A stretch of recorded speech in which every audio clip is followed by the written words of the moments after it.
And now, podcasting from the sun-scorched desert Southwest, weighing in at a combined total of 340 pounds, Brad Winchester, Tyler McDowell Blanken, are Gimmick Infringement. Welcome, everybody, to the Gimmick Infringement podcast. I am Tyler McDowell Blanken, and with me, as always, is my co-host, my main squeeze, if you will, Brad Winchester. Brad, this is a unique, one may even say a special episode of GI. Before we get into those details, how are you today? I've been better, Tyler. Yes, you have. You sounded better as well, respectfully. So Brad is under the weather. Hopefully we'll get to hear about his week and an amazing plastic book fair that he organized for the wonderful students of Marana High School. But during last week, he encountered this situation. Brad, we know it's not a virus. We know you're not COVID positive, but you've been under the weather. The voice box is Optimus Prime kind of vibes. Fill us in as much as you feel comfortable on what's going on. Yeah, I think I'll whisper for this, if that's okay. The audience is gonna love this. It's viral, but it's not COVID. It's not the flu. It's something else. It's not great. It started out as Optimus Prime midweek, early in the week, and now it's more Ned from South Park. And I would do it if it wasn't so loud. It's very loud if I do it. Book fair was amazing. We made a lot of money, and we're going to give a lot of money to the elementary school in our area. And I know they could use the help in the library. So overall, total success. Great week. Really positive, despite how I feel. And I do not feel great, but still wanted to get a podcast in. Still wanted to get content for the people. So we are going to do this. And Tyler will be carrying the weight for this episode. But I'm really excited. I'm excited as well. Well, on behalf of the whole GI universe, we hope you feel better, man. When you sent me the audio clips of you from earlier in the week, so we're talking maybe Monday, Tuesday last week, definitely pre-book fair, I was like, oh, this is kind of comical, and I get the Optimus voice messages, like this is funny. But then it just dawned on me at some point last week, like, oh no, it's not comical. Like, he's probably not, honest to God, he's not feeling well. Like, I need to check in on him and make sure he's okay. He's not just doing this to pop me. Maybe popping me is part of it, but yeah. I should also check on his health and make sure if he needs anything or needs encouragement to see someone that he does that. So I'm hopeful that by the next episode of GI, you'll be back to 100% full strength. But in the meantime, definitely happy to carry some extra weight here. I know you have 10 questions for me this week, Brad. I believe we're calling this edition the Fill in the Blanken, which is hilarious.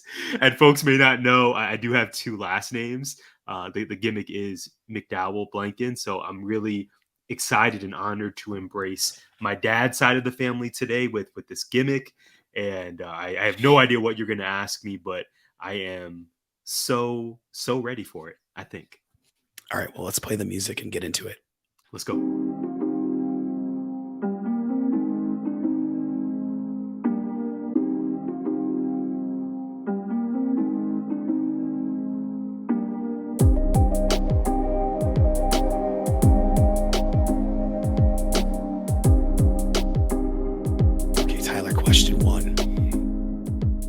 What are your thoughts on the reported AEW CM Punk Ace Steel problems? I should have seen this coming. It kind of feels like deja vu all over again. Following the CM Punk situation is just very exhausting. Personally, 1 month I am totally for him, and I'm feeling like I did when I saw his first WWE ECW promo. Total Mark City for this dude. And then there are other weeks where I'm like, oh no, is he kind of the jerk that maybe we fear he is? But to his point this week on IG Live, we don't know him. We don't know any of these people. So who are we to feel like we have to choose sides and engage in this tribalism.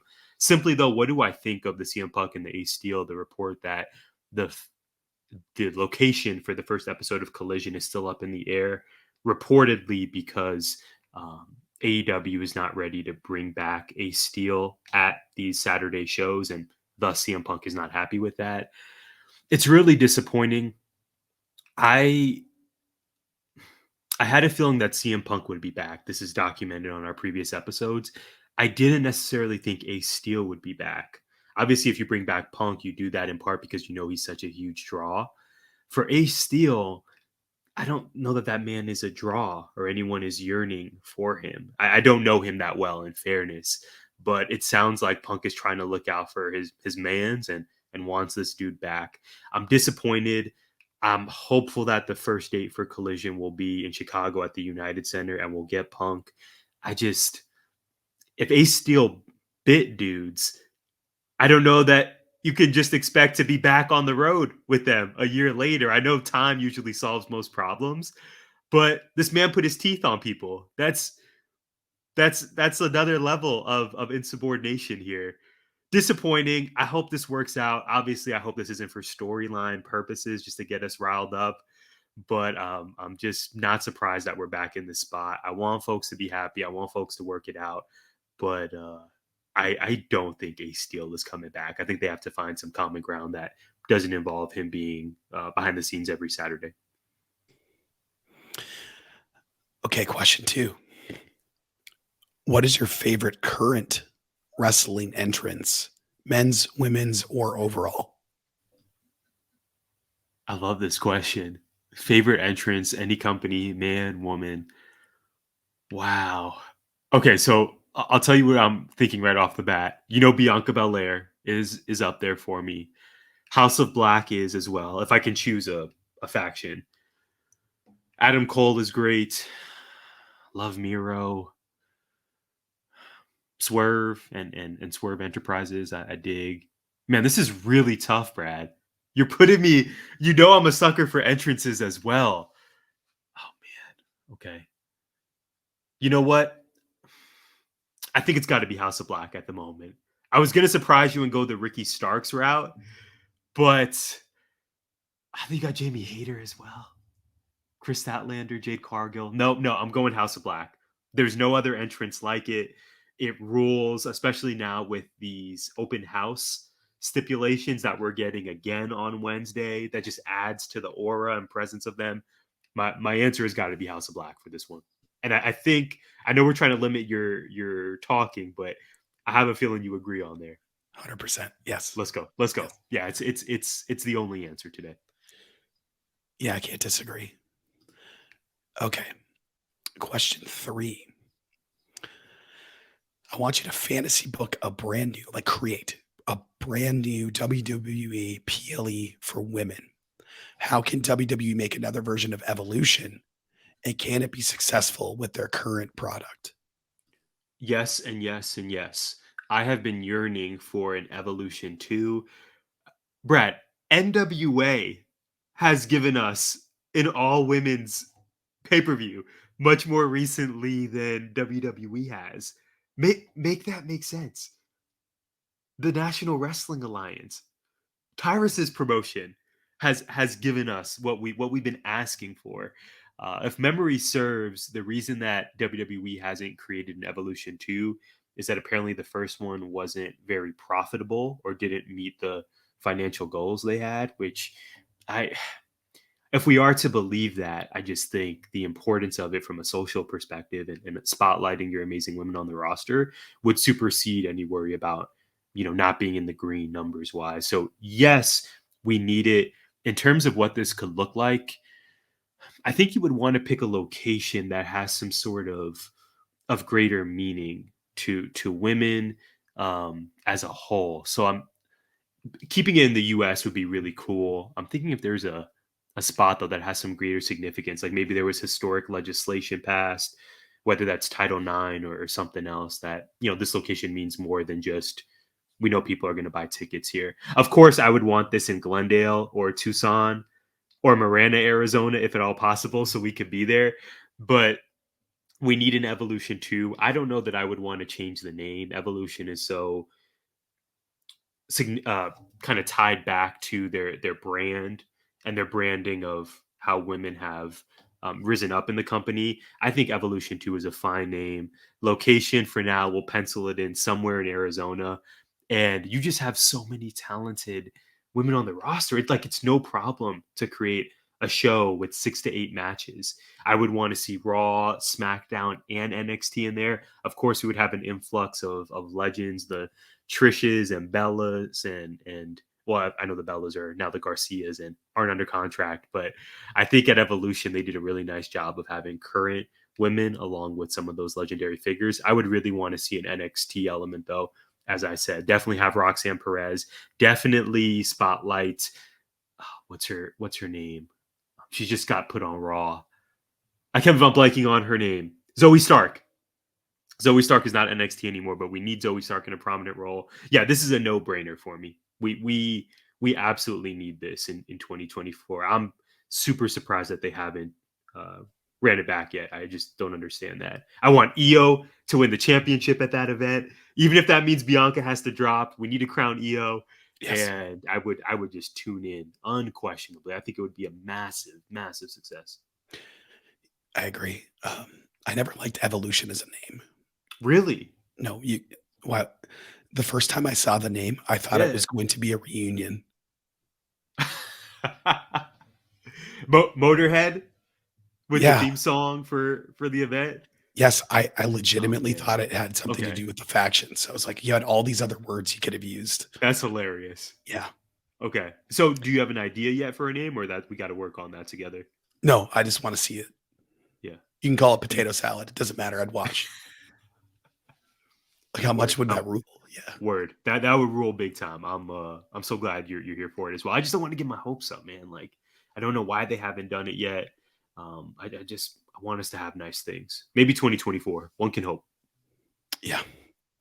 Okay. Question 4. What do the Phoenix Suns need to do in order to reach the mountaintop? So in terms of my emotional sort of levels on this episode, we go from Evolution 2, or I know you want to rename it. We'll go Evolution 2 for now. Evolution 2 to the Phoenix Suns and their current, I don't want to say downfall. It's too dramatic of me, but their current predicament. What do they need to do? So this is going to be concise. I'm going to lay it out for you. I do not think that rewriting the Kevin Durant trade is beneficial at all. I think if you say, oh no, you had to keep Mikal Bridges, you had to keep Cam Johnson, you had to keep all these picks and Jay Crowder.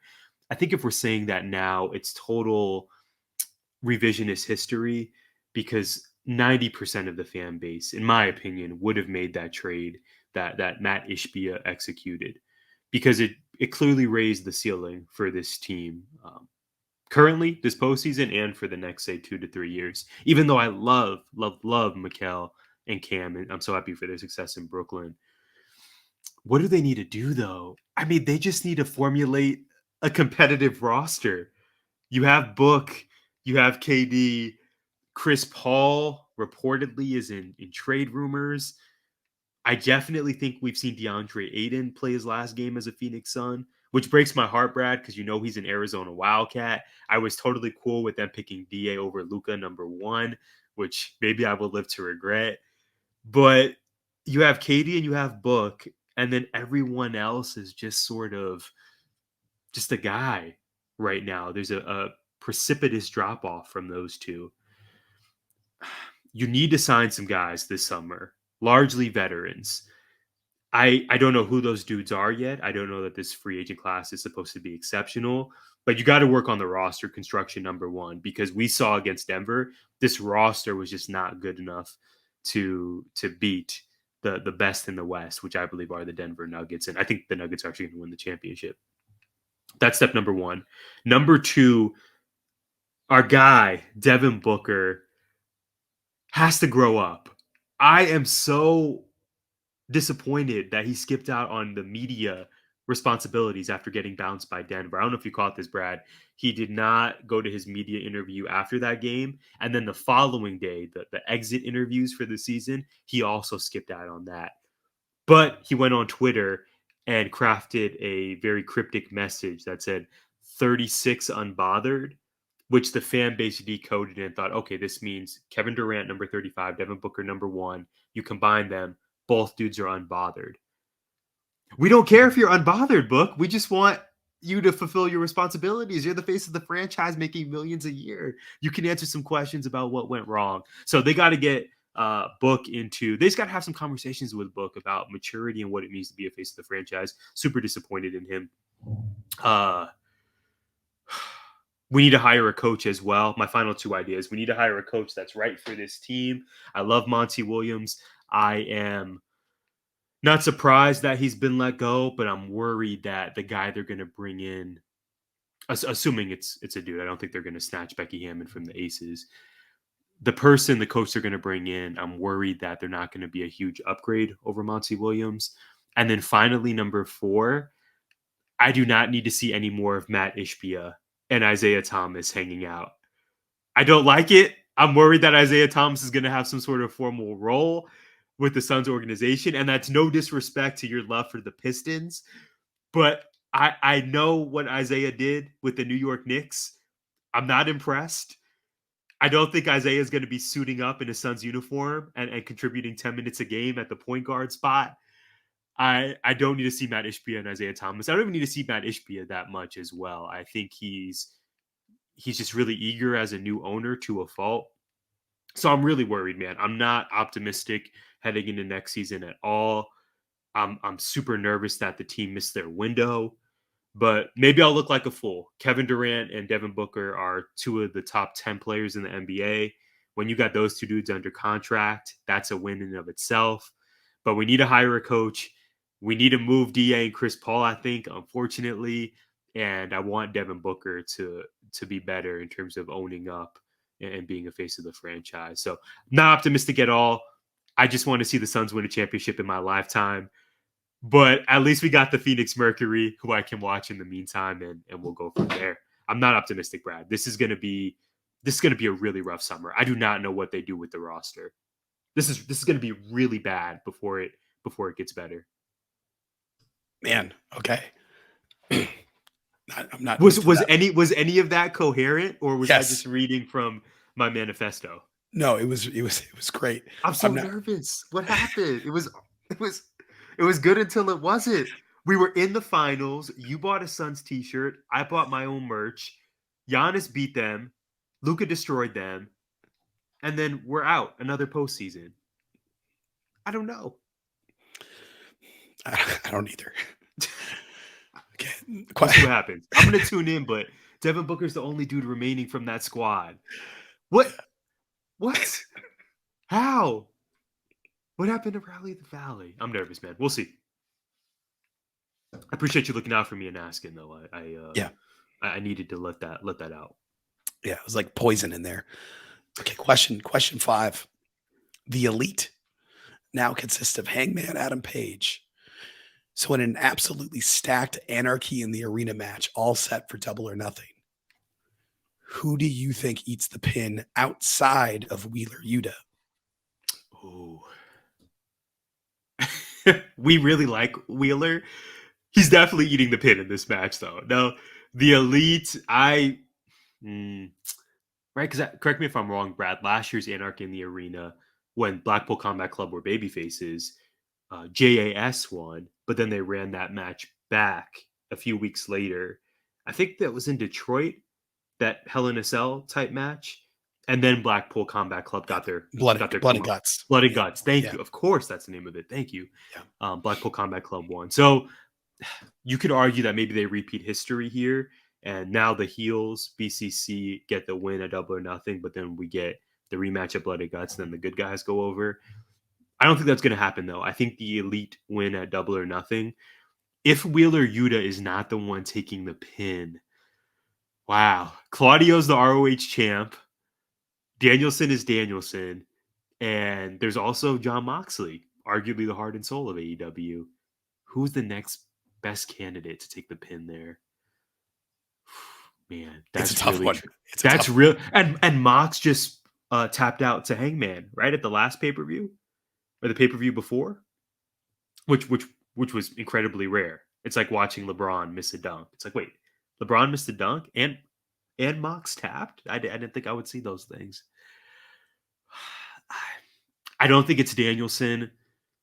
I don't know that I think it's Claudio either, man. But can Mox take another? I mean, Mox is bulletproof, but that dude doesn't eat pins like that.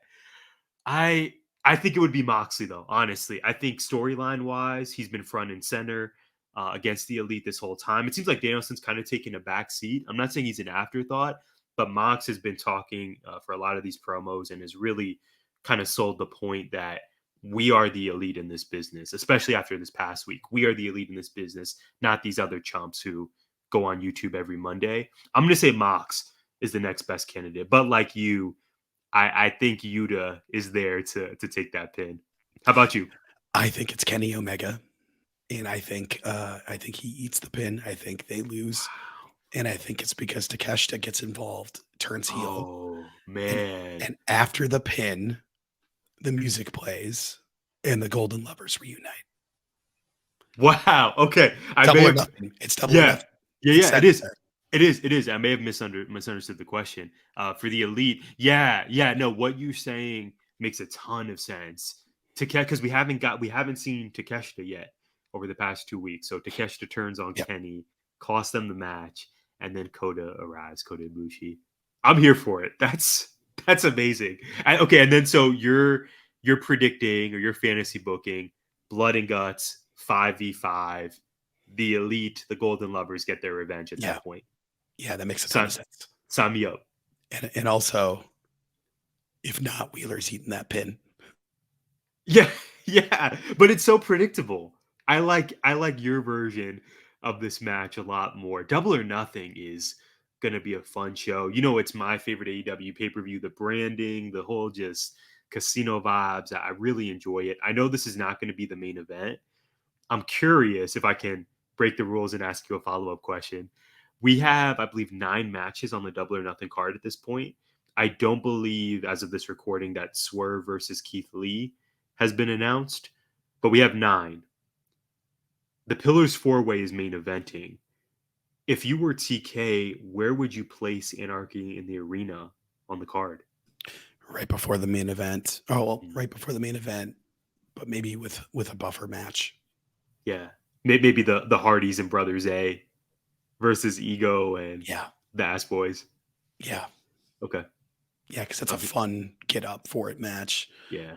That nobody really cares about stakes wise, but everybody will want to see, if that makes sense. For sure. Yeah. Jeff Hardy's return to pay-per-view. Yes, I think his last pay-per-view match was last year's Double or Nothing when they beat the Bucks. Yeah. It's not like it's this big, oh crap, this match has to happen because there's stakes. No, it'll just be a lot of fun. And your mic sounds like my voice. Yeah, I'm still riled up from the Suns talk, man. I'm still like, did I just cut a promo for 5 minutes? Did that resonate with anyone? I don't know what the answers are. So they're not good enough right now. Yeah. Yeah, but I think it'll be good. Yeah, I think it's going to be amazing. Was that question number 5 already, Brad? Oh my goodness. Well, admittedly, I feel a bit alone with my Suns these days because I think a lot of the fan base is still hopeful that they're going to be those guys next year and be title favorites. So I'm feeling like I'm on an island, feeling very isolated. Like I said, even feeling alone. But Brad, my question for you is, are you tired of placing bets alone and not having anyone to talk to about your predictions? I hope the answer is no. Do you want to connect with other sports bettors and share your winning strategies? Look no further than Sharps, the social network for sports bettors. With Sharps, you can connect with friends, see what they're betting on, and even interact with their bets. The iOS app connects to all major sports books and daily fantasy platforms like DraftKings, FanDuel, BetMGM, Prize Picks, and Underdog. But here's the best part. If you download Sharps now and use the code WIND338, you'll receive access to the community to start showing off your betting chops and an opportunity to compare your bets with us. So, what are you waiting for? Download Sharps today, use our promo code WIND338, and start connecting with other sports bettors. Don't forget to share your winning strategies and interact with other users' bets. Join the social network for sports bettors and take your betting game to the next level. Okay, Tyler. Question 6. Not really a question, more of a command. Convince us that Cody Rhodes should be the one to dethrone Roman Reigns after losing to Roman at WrestleMania. There's no other option. Seth Rollins is winning at Night of Champions. Funny enough, you and I both thought Night of Champions was this past weekend, but that's not the case at all. Apparently, we have a super stacked weekend of wrestling coming up here. We have Night of Champions this Saturday on the 27th, and then Sunday the 28th, next day Jones. We have NXT Battleground, which I know you are yearning for, and you can be on summer break by this point. Let's heck and go. And AEW's Double or Nothing, of course, that night. Seth Rollins, I believe, and I think you do too, is going to become the inaugural World Heavyweight Champion this coming weekend. So he's not going to be the guy to dethrone Roman. Cody has to be the answer here, Brad. Number one, there's no other option. Number two, he should have defeated Roman at WrestleMania. And then I'll try to be brief here. Finally, number three, I think the signs we're getting on WWE TV, especially the most recent episode of SmackDown, confirms that the bloodline is crumbling before our very eyes. I'm going to go out on the limb and say that we're not turning back from here. I don't think this is going to be a case where those signs of dissension are visible, but then they just reunite and then they're stronger than ever and re-win all the gold. I think the dissension with the Usos, him running into Solo, I know you caught that. And that tension, that has to be something. That can't just be fodder, a swerve for us where they're just going to reunite. Cody has to be the dude. He is still incredibly over. The story still makes so much sense of him fulfilling his dad's legacy, right? The fact that his dad never won that top gold in WWE, and now Cody's going to. The story is still there. It's still great fan service. And like I said, there's just no other dude. Braun Breaker is not quite there yet. I'm so happy Braun is a heel in NXT now, but it's not going to be him. It's not going to be Shinsuke Nakamura. It's not going to be Finn Balor. Cody Rhodes has to be that guy. I want this. I want it soon. We need it at WrestleMania. At SummerSlam. Gosh, Freudian slip. We need it at SummerSlam in August. I think July or August. I just want this to happen so bad, Brad. And I think it's going to benefit Cody. And I do think it's going to benefit Roman. What is Roman without gold around his waist or around Paul Heyman's shoulders? That's a year's worth of storylines that we're going to get from that. It has to be Cody. There is no other option. Rewrite the wrong of WrestleMania. Let's do this thing. That's a great response. All right. 7th question. Who is the most widely underappreciated musical artist in Tyler's recently played? Wow. We don't have a lot of music talk on GI. We need to change that. That starts today. It starts right now. Wow. Okay. You know what? I don't even need my phone for this. And I think it fell out of my pocket. You probably heard that earlier. Sorry about that, listeners. I'm tempted to go Kehlani to start, but I think Kehlani's pretty big. I saw on Instagram they'll be performing for Levi's today in their hometown of Oakland. So I don't know that that's a great answer. I would say probably the internet. One of my favorite R&B groups, led by a woman named Syd, SYD, and her compadres. I really enjoy the internet. They're largely from California. Definitely, like I said, R&B group. They haven't released a project, to my knowledge, in a few years. They had Ego Death in 2015, and then they had another project, which is escaping my mind, a few years recently. I love their work so much. They release albums where it's truly, you have to listen to song 1 all the way to the end. There's no skipping that should be done. So I really enjoy the internet. Of course, Kehlani's my fave, but then you also got Coda the Friend and a bunch of other people who I tend to to really enjoy and who stay on my playlist. Awesome. Hive Mind was the most recent internet album, by the way. Hive Mind, I got it. Ego Death is better, but Hive Mind is pretty legit too. I'm so honored that I got to talk about the playlist. I'm pretty boring though, Brad, as you know. I just keep the same albums in my rotation, but I don't branch out to maybe some of the more mainstream popular artists that folks talk about on the timeline. I haven't listened to the new Jack Harlow, nor do I plan to. Yep. So I'm the same way, but it's good to get it out there. Yeah, absolutely. Okay, question 8 already. What do you wish people would do more of to make the world a better place? Wow.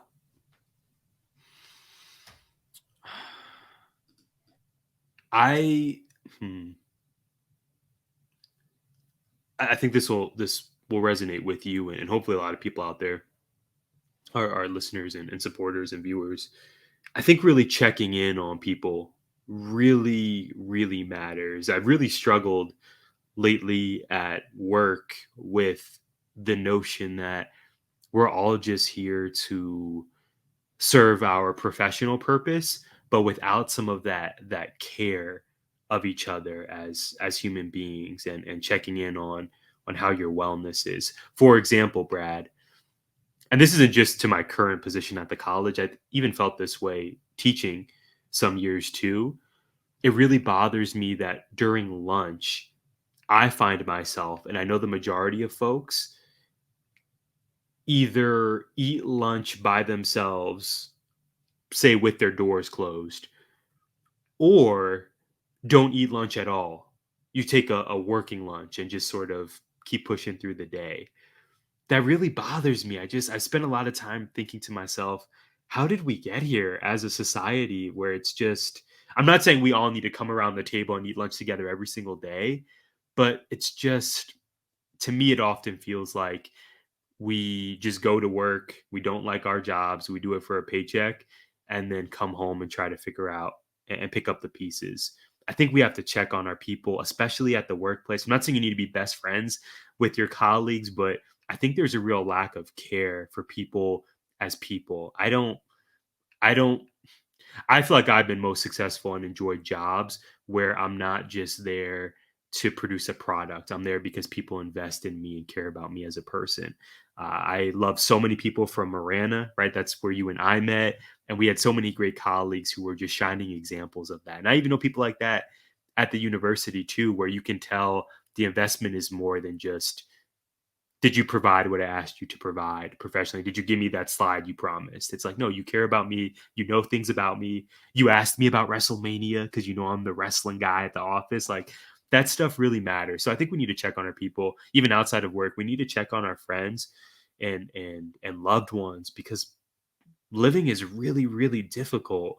I know we're kind of out of the pandemic now, 10 toes down, but I think there are some lasting effects from there, economically, from a mental health perspective. I don't need to tell you that as somewhat of a mental health guru based on the work you do in the classroom.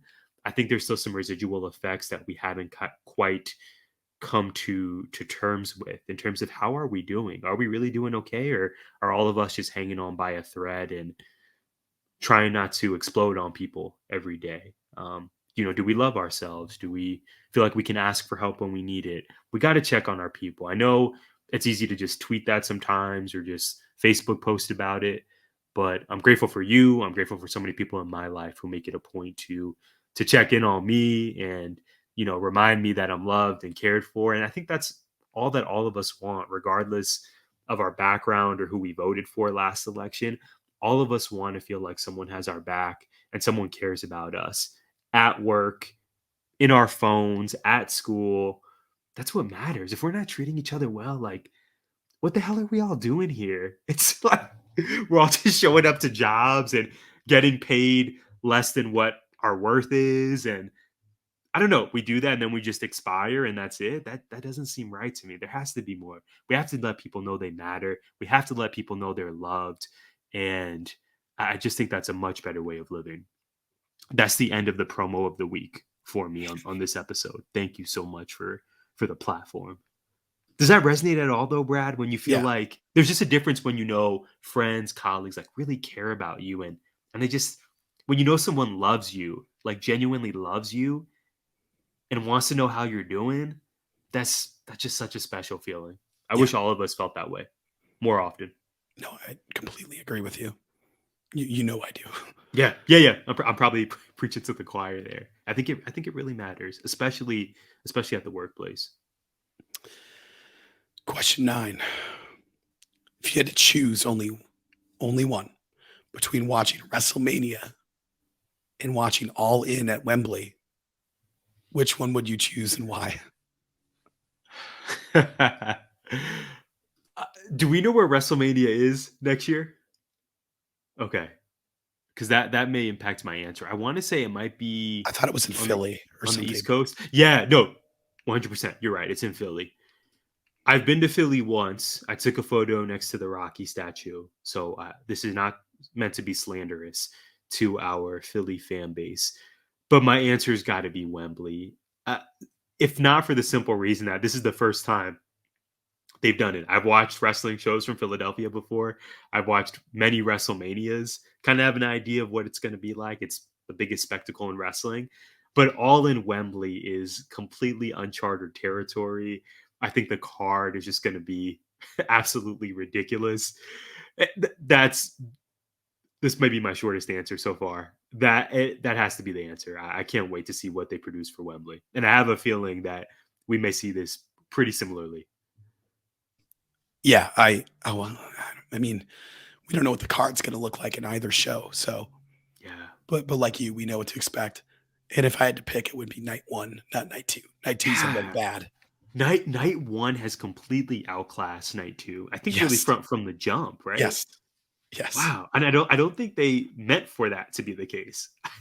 Like logically, you would want night 2 to really be the culmination and be like night 1 needs to be legit, bring those eyeballs in, but night 2 should really be the capstone. But I agree with you. Night 1 has completely superseded night 2 so far. Yeah. Okay. Final question, Tyler.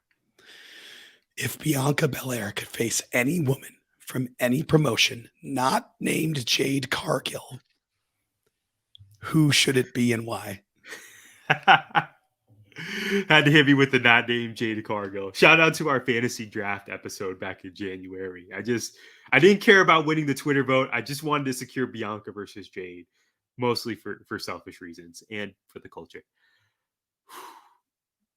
So I'm gonna pick a non WWE wrestler here.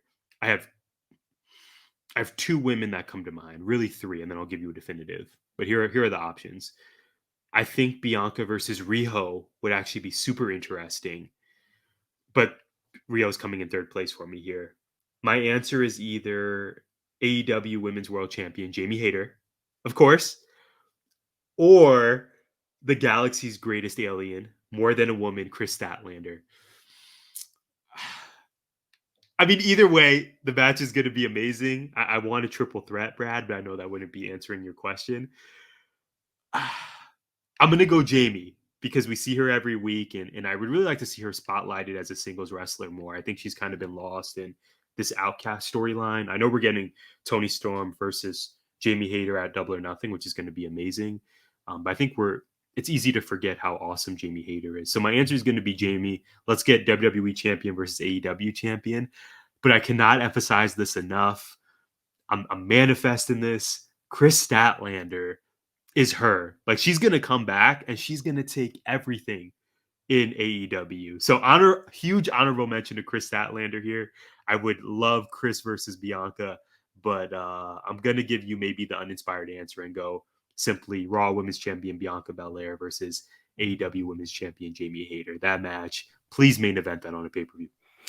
Are we getting a women's casino battle royale at Double or Nothing? I don't think we are.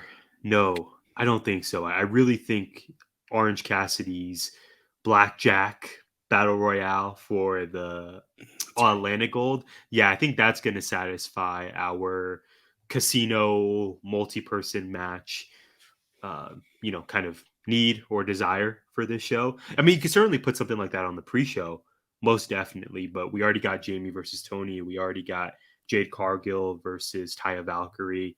I think that's going to be the representation for women this coming weekend. Okay, sounds good. I was just trying to find a spot for Chris. Yeah. Here's my thing, though. Similar to your booking, your phenomenal booking of Anarchy in the Arena, what do you think the likelihood is that A, Jade beats Taya once again and retains the TBS title, but then B, speaking of returns or debuts, after that match, Chris Statlander officially comes back. Jade versus Chris face off, and then we know that match is happening, and we found the woman to dethrone Jade. What do you think? Does Jade Amazing. retain A? And then B, I guess you would kind of need A to happen. B, are we going to see Chris Statlander in less than a week here? Yes and yes. Yeah, I think so. We know she's been backstage. We know she's posted on social media. She looks amazing. That is the AEW match I'm most looking forward to this summer. Amazing. Tyler, what are you looking forward to this week? Looking forward to a lot. So by the time you see and hear us next, I will have seen Fast 10, or as the streets are calling it, Fast X. Brad, I know you're not seeing this movie. You have no desire, but you know how thrilled I am that this is happening. I looked up a review yesterday. I see that it got 2 stars. I also listened to a podcast that called for the head of the Fast Saga. They said this was just an abomination of a film, but that's not going to stop me. I cannot wait to see Vin Diesel and company just in sheer just fastness of taking cars to the moon and ridiculous stunts. So I'm so excited for that, and please look forward to a review, or don't look forward to a review from me soon. Aside from that, the WNBA has kicked off. So as we're recording, this is the inaugural weekend. The Mercury lost to the Sparks by a lot, which doesn't bode well, but I'm really excited to see the stars of the W this season. And then finally, this is not something we'll see this week, but we have not addressed this on our show. The Bachelorette is back this summer, next month in June with Charity. I cannot wait for that. And also, the Golden Bachelorette has been announced. It will be a Hulu property later this year. This has been the long rumored, how do I want to put this? The first elderly bachelor or bachelorette. So there's a lot of talk amongst the fan base of what is this going to look like, having contestants who are possibly in their 60s or later. It's going to be a party, man. I don't know. I'm going to tune in. I'll give it a shot. I see your expression. This is why you all need to watch the YouTube. I think I may convince Brad to check out the opening episode if he has an active Hulu, which I think he does. I do not, so I need to work on that. But yeah, man, there's a lot. White Men Can't Jump has also debuted on Hulu. Speaking of Jack Harlow, it comes full circle. So there's a lot happening in terms of what's going on now, what we're heading into this week. A lot of content, wrestling-wise, entertainment-wise. So I think we're going to have much to discuss on our next episode. How about you? What are you looking forward to? This is your last week of school, man. Health. Good health. That's all. Any health. Any health. You got graduation, I think, on Wednesday night. So you're going to have to catch Dynamite on DVR. I have to, on my birthday, Tyler, I have to watch Dynamite recorded while I'm sitting on a field, probably with no voice, sweltering under a gown, but it'll be great. Stop the presses. Stop all of my entertainment answers. It is your birthday this week on May 24th. A star was born. Brad, word is you are turning the big, I don't know if I can just put your business out in the streets. I think folks know last year was a big birthday for you. You're turning the big 4-1. Thoughts, reflections, excitement levels, or is it too soon to say? No, I still have to make another eye appointment, though. I had one this past week. Did I tell you I went to the optometrist? No. This is what adulting looks like. And I felt great after I left. I was like, yeah, I did that. Ocular health. Last year I was told I need readers. I said, no way. Guess what these are? I think that is the best way to go out, man. Agreed. My answer, my consensus answer here, my concise one is I'm looking forward to celebrating you this week, your birthday, all of the amazing students of Marana High School. And high schools everywhere around Arizona should be wrapping up here in the coming week. So shout out to them. Shout out to their teachers, the heroes such as you, doing the amazing work every single day for our kids. So looking forward to celebrating you, man. I think it's going to be a great one. And I think that's the end of this very special edition of Gimmick Infringement. If you have not already, you can follow us online at gimmickinfringementpod.com. You can follow Brad on Twitter at WindDuster. You can also follow me there at Tyler J. McDowell. We are always available at GIPod19. Let us know what you're looking forward to this week, what your thoughts are on the Golden Bachelorette, and all the things. If you are hearing and or seeing this right now, please know we are so thankful for you. Every single listen, watch, like, retweet, text, everything. It means the world to us. We say this often because it is so true. We hope you enjoyed this very special episode. And if you didn't, don't tell nobody. We're wishing you a week full of joy, good health, great wrestling. And if you have not already, it's always a good time to thank a teacher. We love you all. We'll see you soon. Gimmick Infringement is a part of 19 Media Group. You can listen to us on Good Pods, our premier partners, and Apple, Spotify, iHeartRadio, or wherever you find podcasts. You can also find us on YouTube via the 19 Media Group channel. Please like, subscribe, comment, and share.